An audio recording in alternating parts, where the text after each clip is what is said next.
Welcome to our webinar this afternoon. My name is David Armstrong, and I'm the Director of the Health Workforce Technical Assistance Center. Thank you for attending our event. Today's event is entitled Long-Term Pandemic Impacts on Practice Orientations in Labor Relations for Registered Nurses. Now, this event is co-sponsored by Academy Health's Health Workforce Interest Group, or HWIG, as we like to call it. And the mission of HWIG is to improve health and healthcare by promoting research and disseminating evidence that informs health workforce policy and practice. Now, if you're interested in joining the interest group, you may do so through your Academy Health membership. And once you join, you'll have access to HWIG's listserv to share health workforce research information, etc. And if you need more information, please contact Xiaochu Hu, the current chair, or Deborah Goldberg, the vice chair. They'd love to hear from you. Now, we do have some upcoming activities, obviously. As many of you may already know, Academy Health's annual research meeting is in Baltimore, Maryland this year, and is being held on June 29th through July 2nd. And our session, that is HWIG's session, is, well, we have a better time slot this year than last year. It's on Monday, July 1st at 11 a.m. The theme is, well, or the title as the case is, the implications of the Dobbs decision on the reproductive health workforce. So if this topic interests you, please join us. It should be a great event. Now, with that said, I'm going to go ahead and turn the event over to our moderator, Janet Coffman. Janet is the past chair of the Health Workforce Interest Group, and she's presently at the University of California, San Francisco. Janet? Thank you very much, David, and really appreciate the Health Workforce Technical Assistance Center for partnering with Academy Health HWIG to deliver this and other webinars. Our speaker for today is Professor LaTonya Trotter, who is Associate Professor of Bioethics and Humanities within the University of Washington School of Medicine. And she is a sociologist who takes an institutional view of ethics by considering how social and workplace institutions shape notions of responsibility and what constitutes good or ethical decisions by both healthcare professionals and lay providers of care. In considering how decisions around care get made, her work connects changes in the organization of medical work with the reproduction of racial, economic, and gender inequalities. And she has taken up these and other questions in her book, More Than Medicine, Nurse Practitioners and the Problems They Solve for Patients, Healthcare Organizations, and the State. And this book was awarded the 2021 British Sociological Association's Foundations for Sociology of Health and Illness Book Prize. Dr. Trotter's publications have also received awards from the American Public Health Association, the Society for the Study of Social Problems, and the American Sociological Association. And she's on the editorial boards for the journals Gender and Society and Contemporary Sociology, and is an associate editor at the Journal for Organizational Sociology, among many other honors and accomplishments. And I first met Dr. Trotter when she was part of our panel for the Academy Health annual meeting last year, where we focused on burnout, and am really excited to hear this presentation on some of her most recent work around the experiences of nurses in the COVID pandemic. So with that, Dr. Trotter, I'll pass the baton to you. Thank you very much, Janet. So, all right. Well, thank you for that generous introduction, Janet. And I want to say also thank you to the folks who've taken time out of their days to attend this webinar, particularly given its subject matter. I've noticed that anytime that anyone mentions the pandemic to scholars and academics these days, there is a subtle, almost imperceptible roll of the eyes. Just as the general public wants the pandemic to be over, I've heard more than a few academics say they don't want to read any more pandemic papers. But I think the pandemic will be with us for a long time to come, not just in its viral manifestations, but in its social ones, which is what I want to spend some time thinking through with you today, which is thinking about the ways in which the pandemic may have enduring set of impacts on our healthcare workforce, particularly that of our registered nurses.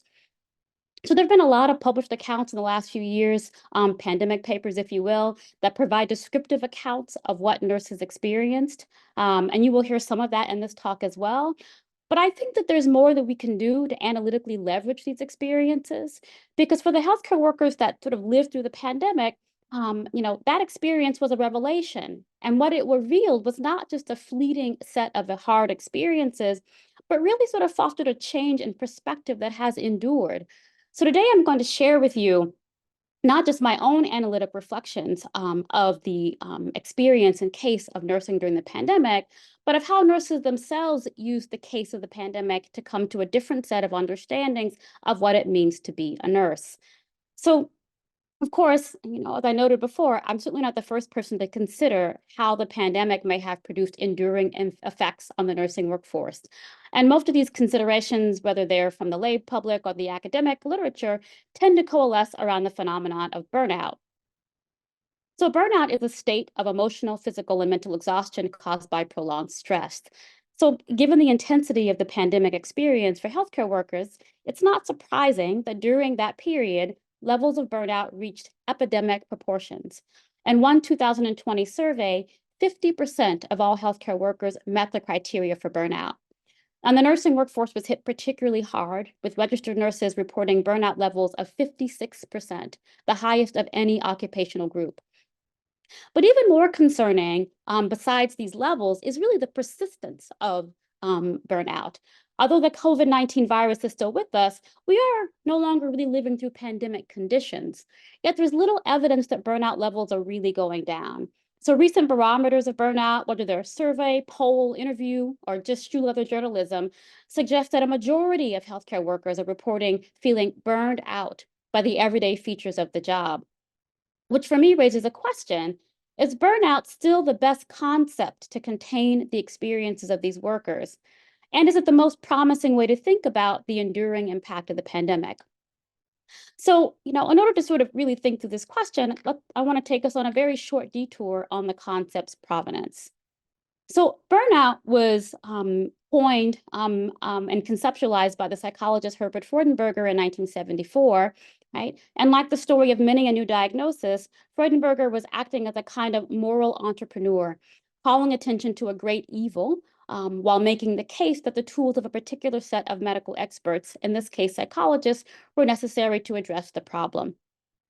But despite his best efforts, burnout never really caught on as a diagnosis. Certainly, psychologists developed and validated scales to measure it as early as 1981. But there remains a certain amount of ambiguity around what it is that is being measured.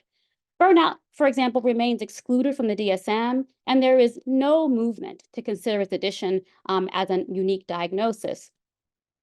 Still, burnout has had incredible staying power in the biomedical literature.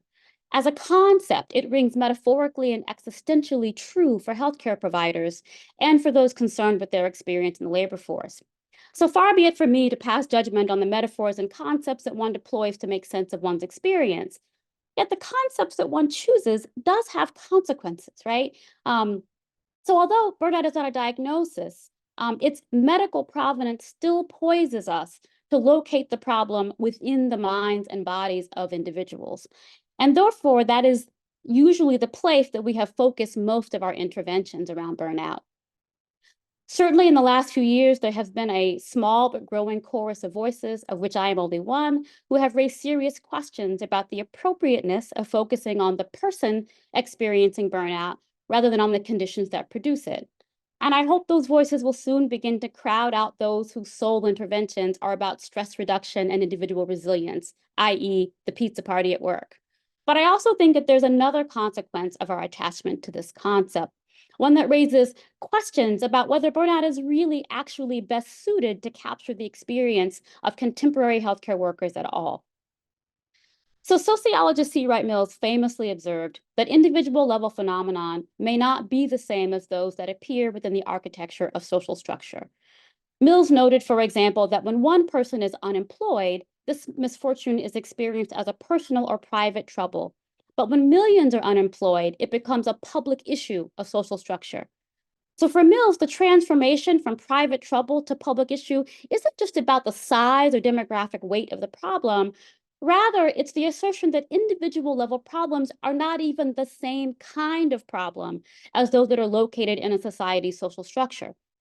So when burnout becomes something that a majority of workers experience, when it seems to be woven into the very fabric of how the work gets done, I think it's a useful time to ask whether the experiences reported by healthcare workers are best conceived of as burnout at all. Or are there other more profitable ways of conceptualizing or describing this experience? So the pandemic is a useful case through which to ask these questions, because as I noted before, the pandemic is really a turning point for burnout, right? A time when levels that had been steadily increasing over time seem to have reached the tipping point, perhaps even a point of no return. But the pandemic was a turning point in other ways for the nursing profession, right? For many, it was a turning point for being in the profession altogether. We know that many nurses close to retirement chose to leave the nursing labor force during the pandemic years of 2020 and 2021. However, this trend seems to have been a momentary or transitory one, right? In terms of the big picture, there does not seem to be a continuing mass exodus of nurses from healthcare. Certainly, we're still waiting for the most recent data, but it looks as if those nurses who did not have the financial means to retire have remained in the healthcare workforce at rates comparable to before the pandemic. I mean, I suspect that it's because for these workers, nursing does remain a good job. Nursing provides probably the most reliable return on the educational investment of any occupation in the US.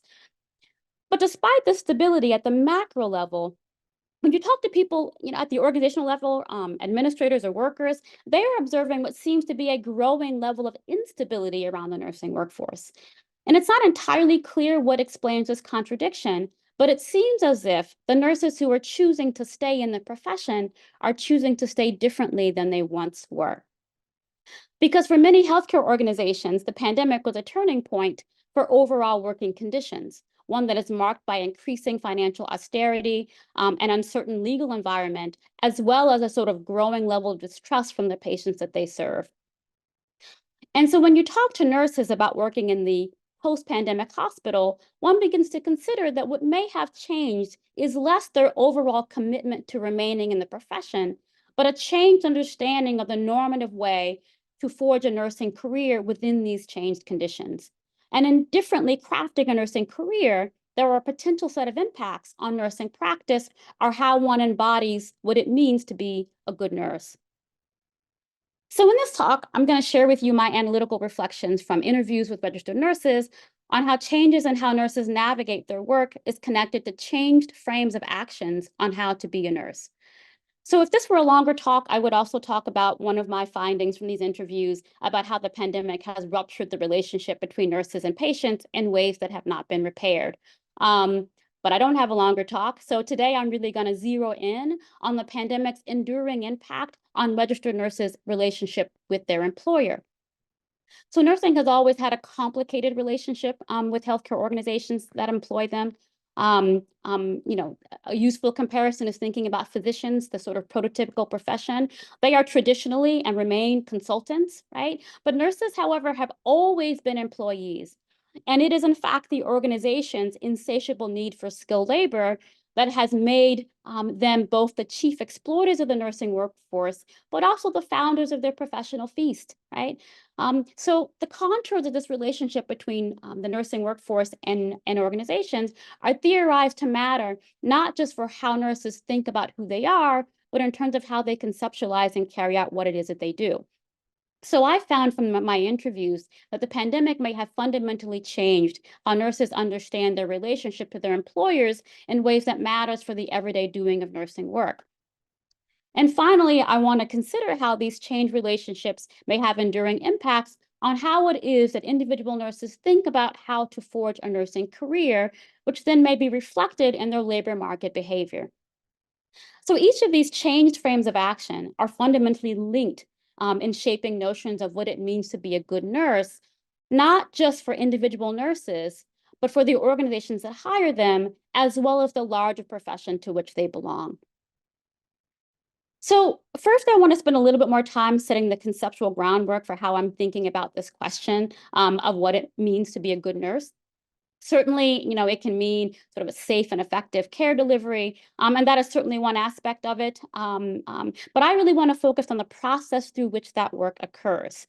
So first, while nurses certainly do things that fit in the domain of what we think of as medical work, how they do that work is really best understood by the term care work. So care work is related to medical work, but it's distinct from it historically, materially, and practically. Care work overlaps with labor historically performed by women in the domestic sphere, and it continues to be a form of gendered labor. So what that means is that who performs this work bears some relation to how it unfolds, right? And one way of thinking about that relationship is that care work is inherently relational. It's based less on a discrete set of services, skills, or expertise than it is on a general stance of responsiveness to the needs of the person being cared for. So nursing is sort of both demographically female, but also a socially gendered profession, and really is considered to be the iconic care work profession within the medical sphere. So accordingly, relationship then is at the bedrock of what it means to provide nursing care, not in terms of a fuzzy idea of affect or emotion, but as an embodied source of expertise, right? Because one can only care for the patient in this sort of expansive way by knowing their needs, and one can only know their needs by being attentive to the possibilities of knowing the patient. So this relationship then is not only about the time that happens in the encounter, it is also embedded within a general sense of trust that patients have historically had for nurses. Nurses never tire reminding us that based on yearly opinion polls, the public considers them to be the most trusted profession. And this trust is not only a point of pride, it is in fact the basis of nursing expertise and the provision of clinically relevant nursing care, right? But there are also scholars who point to the way in which it's not just the patient who nurses are in relationship with in the carrying out of their work, but also their employers, right? So the relationship that nursing has to their employing organization really is theorized to matter in ways that are consequential for clinical care. So I lean here on the work of nursing scholar Davina Allen, who talks about the ways that nurses provide organizational labor in the hospital setting. She writes, quote, "It is nurses who reconcile the requirements of healthcare organizations with those of patients. It is nurses who broker, interpret, translate, and communicate clinical, social, and organizational information in ways that are consequential for patient diagnoses and outcomes," end quote. And in my own work on nurse practitioners, I found that NPs engaged in what I call organizational care work. So, it's not just that nurses, as Davina Allen noted, reconcile patient and organizational concerns, but that they are also called to be responsive to or care about the needs of their employers as they go about the work of caring for patients. So in both of these concepts, organizationally embedded relationships matter for the doing of nursing work.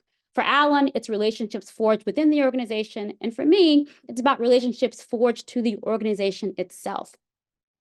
So when the nurses that I spoke with talked about having a changed understanding of what it meant to be in relationship with their employer, I really hypothesized that this portends changes not just in how they feel about their employers, but really how it will shape very materially in how they go about carrying out their work. And so for me, then, when we think about the relationship between employer expectations, organizational regimes, and nursing work, we can really begin to see a third way in which we can consider what makes a good nurse and the ways in which that's ultimately tied to the ways in which they go about making their careers. Because relationship sort of implies length of time, not just in the profession, but in one organizational environment. So longevity and work-based skill, rather than abstract technical skills, matter deeply for how a nurse does their work, as well as to the degree to which they feel proficient at doing that work. So in the rest of my talk, I really want to consider the ways in which the pandemic has interrupted this notion of relationship. And in doing so, thinking about the ways in which it might not it might not just be decreasing the satisfaction of workers, but may impact more fundamental understandings of what it means to do nursing work. So, in thinking about the data that I draw from, I, with a sort of team of interviewers, conducted interviews with 75 registered nurses sort of across the US, sort of varied by specialty. We had a very sort of open eligibility criteria. They simply had to have worked as a registered nurse in the US at some point during the pandemic. I also have recently added a set of 16 interviews with travel nurses done more recently with my colleagues at the Center for Health Workforce Studies at the University of Washington. In the Q&A, if folks have questions, we can sort of talk more about the sort of pros and cons of this approach to sort of thinking about this work. But I will speak directly to sort of one limitation of these interviews, which is that although the eligibility criteria didn't specify that you had to be currently working as a nurse, the fact is that everybody who decided to take part in the study were the ones who had remained in the workforce. So that is a limitation of this study. But I also want to talk a little bit about the sort of analytic approach that I took. There's lots of different ways of doing of interviews, and I really sort of want to say a few words about my approach. I approach these interviews as an ethnographer would approach them, which is to say, I did not have a pre-existing theory. I did not have any particular sort of orienting questions. I really sort of took a highly inductive oral history approach, really have asking a set of open-ended questions designed to sort of solicit pandemic experiences. The second, right, is really sort of helping us to sort of think about, what the value can be of thinking about interviews, right? So in quantitative work, the focus is usually on the mean, right? It's a description of what we expect to happen most of the time to most of the people in the population of interest. But when you're working with small numbers or even single cases, it's really the detail hidden in the tails, i.e. the aberrant cases that are often the most revealing. It's in their very out of the ordinariness or their distance from the mean. They're served to highlight the assumptions that usually go unchallenged and that magnify the social processes that may be actually difficult to see in a sort of mean condition. So for me as the analyst, I really think of the pandemic as an aberrant case, right? Because I'm not actually trying to understand just what happened during the pandemic. I'm using the pandemic as an aberrant moment through which to understand things that are happening beyond and outside of the pandemic. Right. And the second is really thinking about the ways I use the pandemic as a kind of aberrant or revealing case for the nurses themselves, right? Because, as I spoke at the beginning of my talk, when nurses sort of talked about the pandemic, their pandemic experiences, they really didn't focus on the horror of the moment, but they really talked about what they took away from it, right? And what they will now bring to sort of the post-pandemic environment. So in the results section that I'm going to share with you in just a moment, you're not just going to hear my own analytic reflections of the case, but you're really going to hear from nurses themselves about how they use the aberrant case of the pandemic to come to different understandings of what it means to be a nurse. So before I talk about what I did find, I want to take just a few moments to talk about what I did not find. So when I first started this work, we were still in the pandemic, right? But I did what one does, and I turned to the literature that was emerging from this moment. And so work that was coming directly out of the pandemic told the story of all the ways in which nursing during the pandemic was held. However, even though I was interviewing nurses, in 2021, most of them would say, yes, these early days were hell and it is still challenging. But really, they were making moves already to normalize that experience by saying, you know what? Yeah, it's hard. It was hard, but nursing work is always hard. It's always hard work, right? And so that sort of experience of horror was already beginning to recede into their memories. And so perhaps somebody wants to sort of do some work, some scholarly work in thinking about the ways in which healthcare providers normalize trauma. But for my purposes and from the perspective of these nurses, the pandemic was not something that in and of itself seemed to have an enduring impact on their psyches.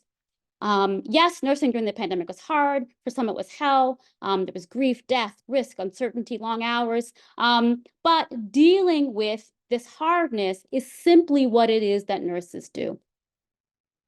However, what for me was more retelling is what was revealed not about pandemic conditions, but the ways in which the pandemic helped them to re-see their relationships with their employers.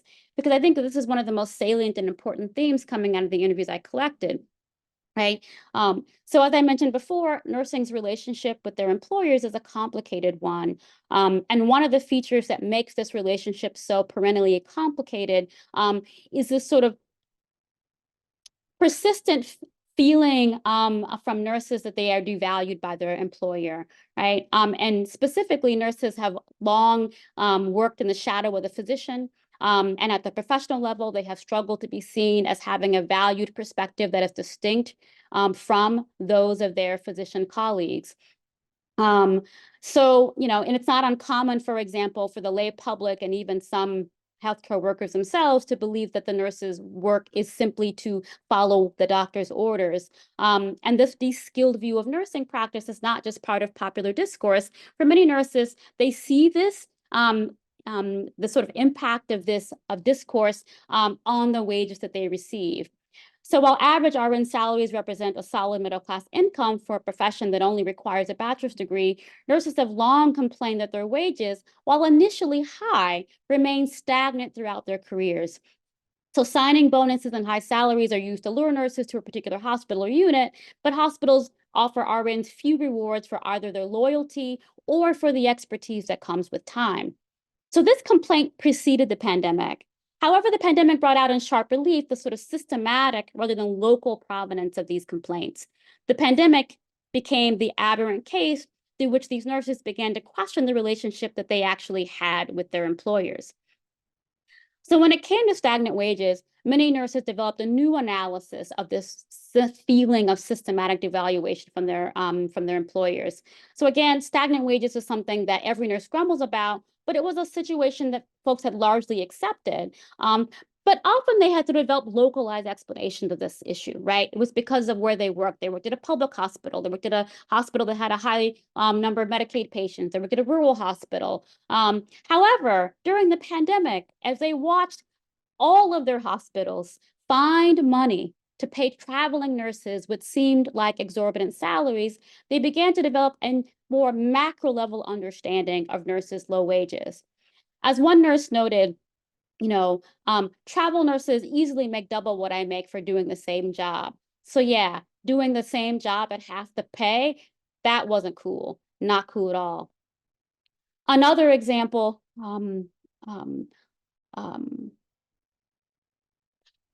another nurse, sort of expressed sort of more bluntly the idea of, well, if my hospital, who has been telling me for years and years and years that they don't have enough money to pay us nurses higher wages, how can they suddenly find the money to pay a traveling nurse more than they pay us?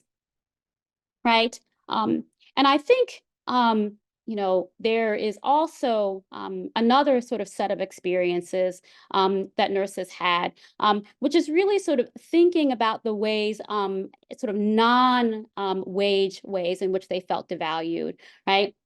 And so, there was one nurse who talked about the experience of feeling as if they were being asked to take unique risks that other workers were not being asked to take. So, for example, one nurse sort of noted, we were told to reuse our masks. Many of us found ways of purchasing our own, but the physicians on the ward, they seem to have no problem securing masks. So I do, want to emphasize again that these are qualitative interviews.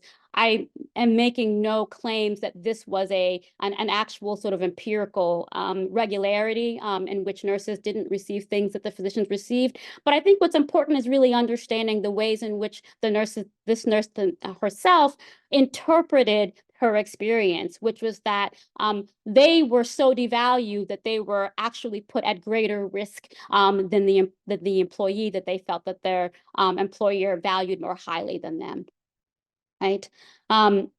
So, another example of stories of this sort of feeling of being asked to sort of take unique risk was in being asked to bear the highest risk of infection in the hospital setting. So, infection control procedures not only barred families and friends from the rooms of COVID patients, it also barred most members of the care team from direct contact unless deemed medical necessary. So this included CNAs and chaplains, but it also included attending physicians, physician's assistants, and nurse practitioners.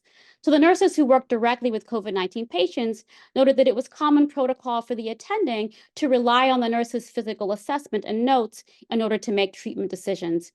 So in many cases, the nurse was the only one who entered the treatment room.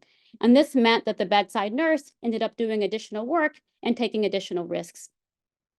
So one nurse who was not an ICU nurse, but who had been asked to work in the ICU due to worker shortages, described a situation in which, quote, I literally had the ICU director one morning tell us we had to stop doing our work and start mopping floors. I mean, the nurses. So for the first 6 months of the pandemic, the nurses basically did everything. We transported our own patients, we cleaned our own rooms, we trashed out our own rooms, we changed linens, we moved trash, we ran everything. And the same nurse recounted how this impacted clinical care. She noted, I remember reading the NPs and the attending's notes about how they cared for the patient and examined the patient. And I'm like, your entire examination is based on what I told you because you never went in that room. I remember at one point, a patient was crumping on me and I wasn't even an ICU nurse. And I'm literally a fish in a fishbowl. Everybody's outside making decisions and just yelling at me through a walkie-talkie, telling me what to do or talking to me about the patient's status. But I'm the only one at the bedside, right?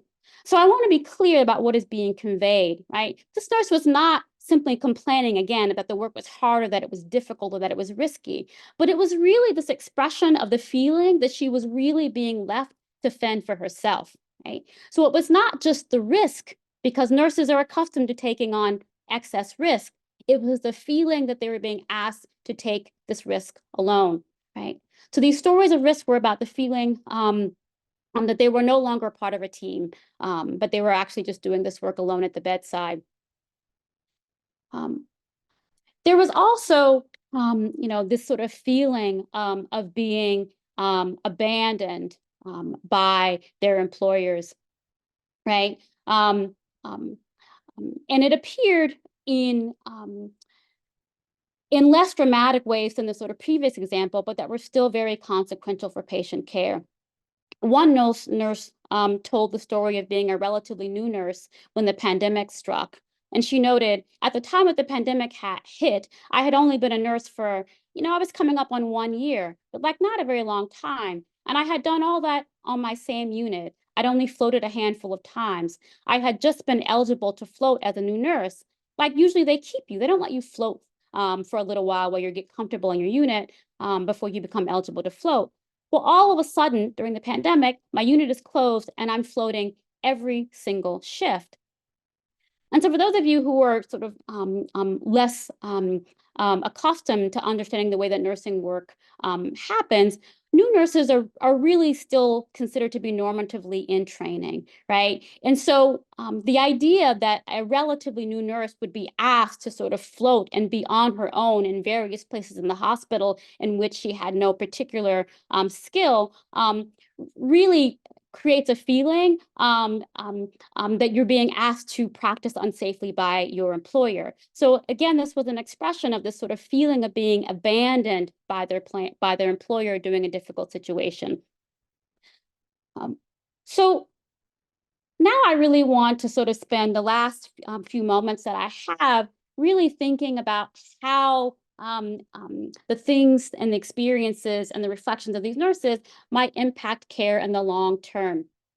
And here is where I'm going to sort of explicitly draw from my travel nurse subsample.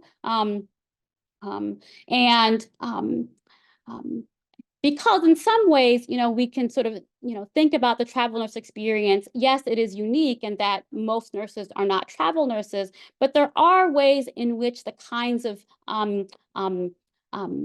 the forces that inspire folks to choose travel nursing are germane to sort of thinking about these kinds of long-term impacts on the forging of a nursing career. So among travel nurses, one of the themes that appeared was its sort of sense of, freedom, right? Many nurses sort of talked about the experience of being a travel nurse, sort of providing them with the freedom to stay out of hospital politics and unit drama. So as one respondent put it, as a travel nurse, you don't get caught up in unit drama. And that's exactly what I wanted. I wanted to show up and I wanted to just take care of my patients. Another put it more succinctly in saying, I'm a skilled nurse. I just want to come to work and do my job now. Right. But I think, in sort of reading these quotations in context, I want you to sort of, have a deeper and more engaged sense of what it is that they meant when they were talking about politics. Certainly, some aspect of this was about interpersonal relationships, but what they were referring to as politics was also about things like interacting with the union, or having conversations at work about the question of unionization. It was about being involved in unit councils. It was about being asked to precept in training the next generation of nurses. So, so what we are actually sort of hearing is not just a kind of interpersonal relief, but also a redefinition of what a nursing job can look like, right? Being able to just show up and take care of your patients means being disinvested in the organizational life of the hospital in which you work. So, another nurse shared, which I think demonstrates that we're not just talking about sort of the short-term orientations of a particular travel nurse contract, but also thinking about the ways in which it might have long-term impacts. This quote from one nurse who said, this has been really a nice unexpected surprise of being a travel nurse, which is that I don't care like I used to when I was a full-time employee. It's really freeing. And it's helped me realize that if I do settle down somewhere, I can still be like that. So these orientations are newly learned, but they might also be taken back to the floor, which has the potential to sort of reshape understandings about the kinds of relationships that nurses may have with their employers. So many nurses talked about trying to figure out, particularly these travel nurses talked a lot about trying to figure out ways not of leaving the profession, right, which is like the question that shapes the literature, thinking about turnover, but really thinking about how being a travel nurse sort of allowed them to stay, right? And I think that this may help to sort of explain the kind of empirical contradiction that we observe between sort of macro level stability and organizational level turnover. Because turnover may, in fact, be an individual level strategy to staying in a nursing career. Because many of the nurses that I interviewed reported changing jobs during the pandemic, or were actively planning to attend graduate school in order to change jobs in the future. And they reported, as the pre-existing literature would suggest, that the stress of the pandemic and post-pandemic conditions really were leading them to make a change. However, they interpreted this change as not about the experience of being driven out, but of a conscious strategy that they were using to remain in the profession. So one nurse noted her intention to finish a psych NP program, and she noted, I don't see hospitals prioritizing nursing anytime soon, because at the end of the day, hospitals are businesses, so they cut back as much as they can. And I don't want to feel burnt out and end up in a situation where I hate my profession. And I think this kind of sentiment was particularly true in the subsample of travel nurses that we interview. Many of them reported that what kept them taking on contract after contract as travel nurses wasn't really about the money, which is what many people think, but it is really about this feeling of being able to reshape a new understanding of what it meant to do the job and what it meant to be in relationship with their employer. So another nurse sort of noted more cogently, stated, when I was staff, I had expectations of my employer. It's like we were in a long-term relationship. And you have certain expectations of your partner when you're in a long-term relationship. But now, as a traveler, just sort of casually dating, so my expectations are lower, right? And I think that there were many, many of these travel nurses who really talked about and wanted to sort of think about the ways in which these strategies that they had learned as travel nurses, they were going to sort of take back with them when they re-entered as staff nurses. So in terms of thinking about the implications of this work for practice, one of the things that I think is really quite important is really sort of thinking about the ways in which this evidence sort of suggests a sort of decentering the importance of relationship-based practice. I heard so many nurses really talk about the idea of, I just want to go to work. I'm a skilled nurse. I just want to go to work and do my job. But their notions of what it meant to do that job had fundamentally shifted, right? Because and through this experience of nursing during the pandemic, right? And really, again, from the nurses themselves, there was really this sort of devaluation and attenuation of the role of organizational knowledge and care work, right? Because if you're sort of doing things short term, if you're sort of going from place to place as a strategy, right?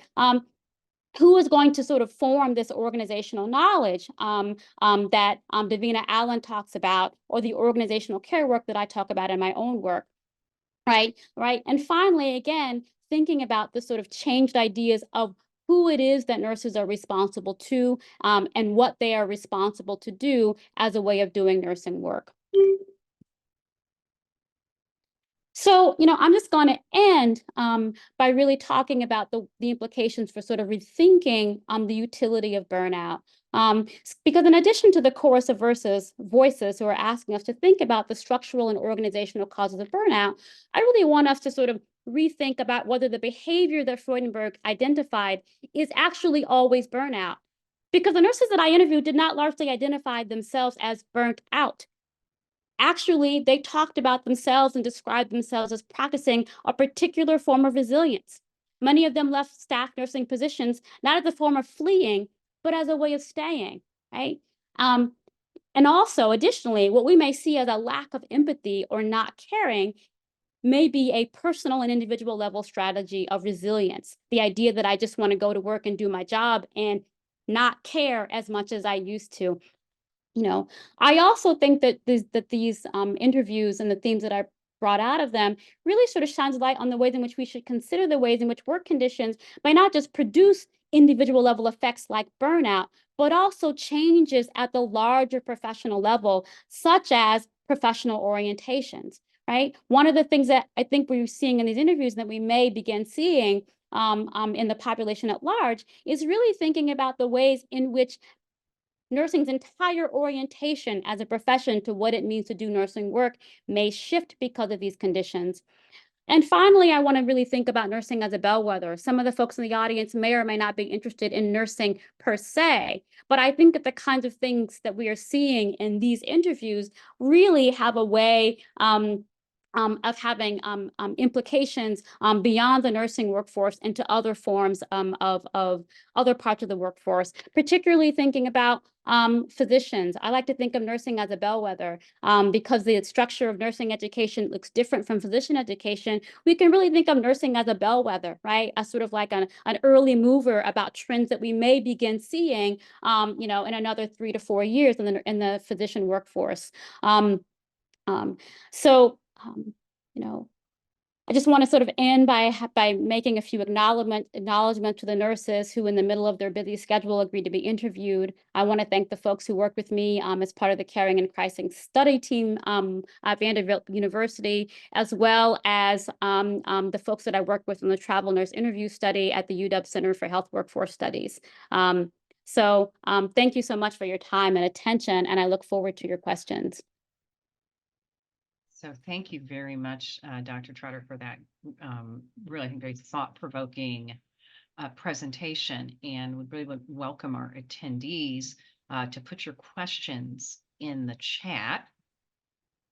And so we'll give you a minute to do that. Maybe I will ask one initial question. And that is, as someone who has nowhere near your expertise in ethnography and sociology, I just wonder some of this, tension, of what's going on with nurses.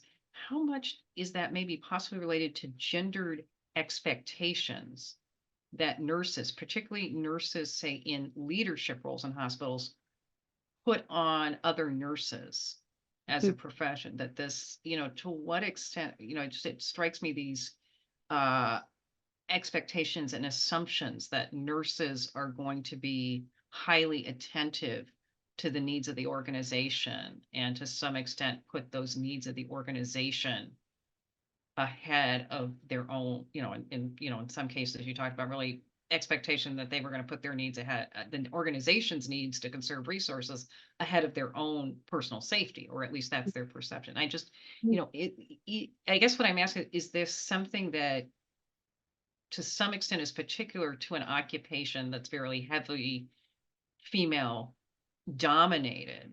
Mhm. Yeah, I mean, I think the clear answer is yes, right? I mean, I think that, in my, my previous work with nurse practitioners, partly because of the ethnographer, you know, partly the method is sort of privileged on the idea that people live out more culture than they can tell you about. So if you ask organizations, what do your NPs do? They say, well, they do the same work that the physicians do within a particular scope of practice. But I really had questions about, like, is that really how it works? Is that actually how organizations are using NPs? And so, I spent time, right, in that field site looking at practically how it is, what it was that the NPs did, right, in a place where there were also physicians. I wanted to see, is it the case that the NPs and physicians sort of did the same work within the NP scope of practice, or were they doing something different? And I think you're exactly right. What I found was they were really playing a very, very different role than the physicians were playing, because I think of the sort of gendered occupation. And it's a double-edged sword, because in some ways that is partly how nursing has made itself irreplaceable, right? In terms of thinking about the role that they play, right? That they are actually not just filling in for physicians. They are actually sort of filling a whole other set of holes having to do with care work at the bedside, as Davina Allen noted, organizational labor in the hospital, and for me, in a whole range of employing organizations, organizational care work. And I think that, that is a kind of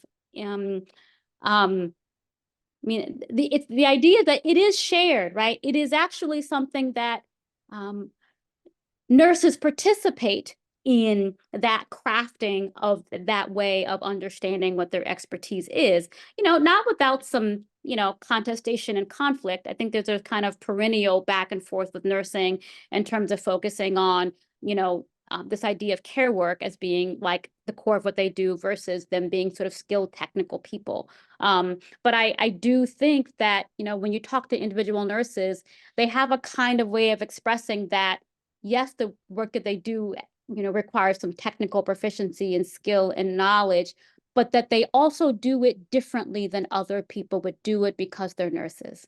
Right. And that's something that you just sort of hear again and again and again, which is that nurses do it differently, and they have a hard time explaining what that is.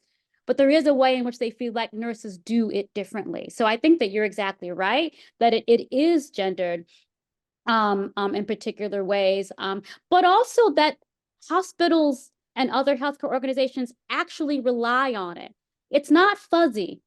It's not fuzzy feely. It's not just doing the work with a smile. It's actually a particular kind of skill, right? So who is going to do that skill that is actually necessary for the doing of clinical work if nurses reorient their work away from that understanding of the work that they do? Thank you very much, Dr. Trotter. Okay, we do have a question. And so this comes from Zhao Hu, who's our interest group chair. And she asks, I wonder, in your interviews, did you find any differences in burnout level causes between rural, suburban, and urban areas? If you were able to stratify that. Well, I mean, one of the caveats is that, it's, you know, um, one way of thinking about what interviews can tell us, right, is that, even if I interview 3,000 people, if it's a non-random sample, it doesn't really give us a sort of generalized understanding of, what those experiences may be. But I do think that, there were certainly some differences in terms of how the conditions and work appeared, right, in ways that sort of match what we know from the literature, right? Which is in really thinking about, which nurses are working in hospitals where all of their colleagues have been poached by other places. Right. And so in terms of thinking about, not just in terms of thinking about urban area, like it really matters which hospital, right? So if the rich hospital across town is like poaching all of your nurses, that is a very, very different feeling than being at the hospital that is poaching the nurses, for example, right? So I would say that it was less about these kind of geographic differences and more in the kinds of micro or local ecosystems of thinking about sort of nursing labor. And just as an aside, some of the travel nurses were true travel nurses, right? In that they traveled across states. A lot of them were traveling locally, right? They were able to live at home and travel locally, right? So it was really less about traveling and more about sort of the definition of the contract. And so I think that sort of gives you a sense of like the highly micro and local, like levels or differences that people really experience. It really sort of matters in terms of the micro conditions. But I think the thing that I will say, and one of the things that I think really came out of these interviews is that I think before the pandemic, all of these nurses would have been poised to take these micro level experiences to develop micro level theories about what was good or bad about their job.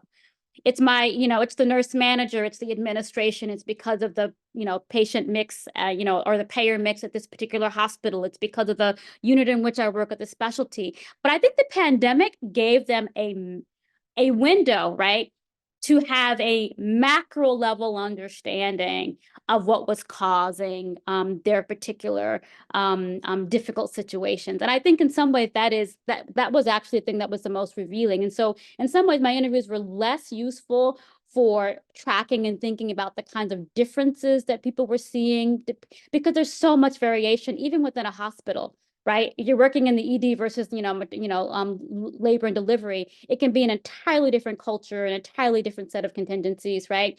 But really, what was most salient was thinking about the macro level analyses that they marshaled to understand their experiences. It was no longer blaming the nurse manager or the hospital administration. It was really developing an understanding that we are participating in a system that is never going to treat us well. It doesn't matter which job I have. It doesn't matter which nurse manager I work under. It doesn't matter if I move from one state to a next. This is simply the way the structure has created for nurses to work in, and I'm going to do everything I can to make it work for me. Okay, so we have a question from David. Excuse me.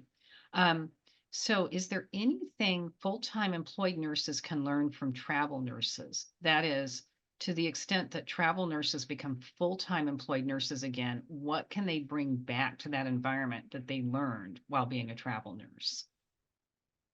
I think, there's a couple of different ways of thinking about the answer to that question, right? So one of them is everybody has their eye on travel nurses, right? Including staff nurses. And I think, again, like, some of the feelings that people were having, for example, about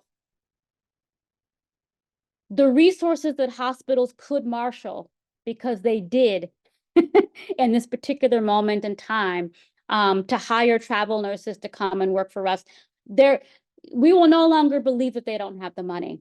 We may have believed them before when they said that they didn't have the money. Now we will never believe them again. And I think that you're seeing this a little bit in the rise of unionization or maybe not rise in unionization. I don't actually have, there may be data on that. I haven't looked at it, but certainly we can sort of see a rise of unionization, a rise of union action, right? Particularly nurses involved in union action, because nursing is traditionally and historically a fairly conservative profession that's never really gotten too involved in organizing. And, you know, so when you sort of see mass actions by nurses in unions, that is actually an historically novel thing happening, right? So I think that one of the things that you know, this experience is sort of reshaping staff nurses is, again, they're having different levels of trust when their employers say there aren't resources. I think the second thing is that the travel nurses themselves that we spoke with really believed that part of what they're taking back from working at all these different kinds of sites is understanding that there isn't only one way of doing something, that there's actually multiple ways of doing something, right? And they believe that their sort of system level analysis could, you know, is not just sort of used to sort of, you know, have a sort of politically salient analysis, but also, you know, in terms of thinking about, you know, thinking about what it might look like to manage a department differently, thinking of, you know, being able to ask different kinds of questions. Because when you, I mean, the sort of idea of nurses sort of, you know, finding a place to stay and staying there for 30 years, right? You become really, really good at the way that your hospital does things, but you don't often understand that that was a choice and you could choose to do things differently. I think that that's another way. But I also think this orientation, this sort of changed orientation to being a good nurse is being a skilled nurse, as opposed to being a nurse that sort of cares so much about the organization, is another thing that I think, you know, that travel nurses and the nurses that observe the travel nurses are bringing back. Because I think the other thing too is that we went through a period, which is pretty much over, where there was like a peak number of travel nurses. And so you have to think to yourself, different kinds of nurses became travel nurses and had ever become travel nurses before, but also it is more common for staff nurses to have worked alongside a travel nurse more than it had ever occurred before, right? And so there is kind of this footprint and impact of travel nurses that was momentary, but I think will endure because of that sort of, you know, two-pronged larger demographic sort of impact. Yeah, well, thank you very much. We are almost at time, and I am not seeing any other questions in the chat. So David, I think maybe we could wrap up for today. By all means. So I really want to thank Dr. Trotter for being with us and sharing her insights. Thank you very much, everyone. Thank you, everyone. LaTonya, and thank you, Jan. Bye-bye.